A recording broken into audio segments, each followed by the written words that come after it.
The Placement Cup is next weekend and the stakes are extremely high for it because if you don't get to Elite this season, you will not be able to play in the FNCS. Here are 5 strategies that you need to be using in order to get to Elite this weekend. The Offspawn is extremely important this season, mainly because there's much less loot on this map than in the Chapter 3 map. This means that it is extremely important to make sure that your Offspawn is very strong, as no matter where you land, you are going to have to fight someone. To prepare for this, you should make a drop map for wherever you are landing so that you can outdrop everyone around you. You also need to create quick loot paths so you can quickly rotate out of your drop as fast as possible, and you should also have a really good understanding of the areas you can potentially surprise your opponent or be surprised by your opponent.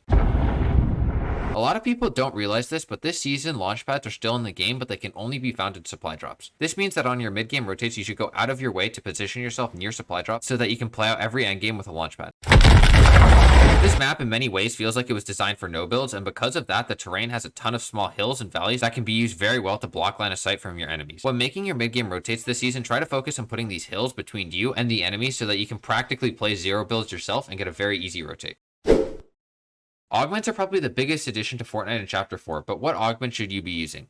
Well, let's go over a few and see how you should change your playstyle for each. First up is the pistol lamp, which gives pistols larger magazines. This is going to be most useful if you're going to be running pistols into the endgame or for your storm surge in mid-game to save on ammo. The next is soaring sprints. This gives you low gravity and you don't take fall damage when you're sprinting. This will be very useful to either fly through the midground or to play an extremely split height because if you get chopped down, you won't have to worry about the fall damage. Next up is Bush Warrior. If you're going to use the Bush Warrior, then you want to be scouting bushes constantly on your mid-game rotate so that if you get tagged at all, you can just quickly hop in the bush and heal yourself up. This is also going to be extremely useful to know that you have this augment in endgame because if you are low HP, you can just jump in a bush and put yourself right back in the game. The next augment we're going to look at is the aerialist. If you're going to be using the aerialist, it is really important that you are 1, playing at high elevation, and 2, you must scout the path that you're going to glide through before you do it because gliding with the aerialist is very slow, and if someone sees you for too long, you will get fried out of the air. Next, we have the chug gunner.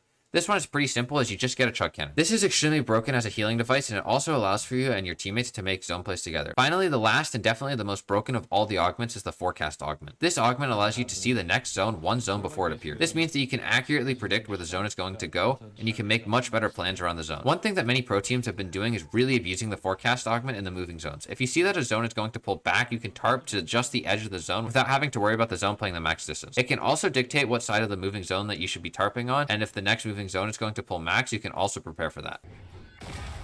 This is probably the most obvious strategy that you must be using this season, but I wouldn't feel right not including it here. In the endgame, it is an absolute must to carry as it can make your rotates extremely free. The only issue with the hammer is that it is a solo mobility item. But what you can do is if your teammate has the aerialist augment, you can shoot him forward and then boost yourself forward. This allows your teammate to glide safely to you and results in both you and your duo getting a very free rotation. Anyways, that was 5 strategies to help you place into Elite in the Placement Cup this season. If you want any more help with your strategy or if you just want a drop map, DM me on Twitter at Phoenixy3. It is also linked in the description. I'm only working with a few teams this season, so DM me quick. And with all that being said, thanks for watching. See ya.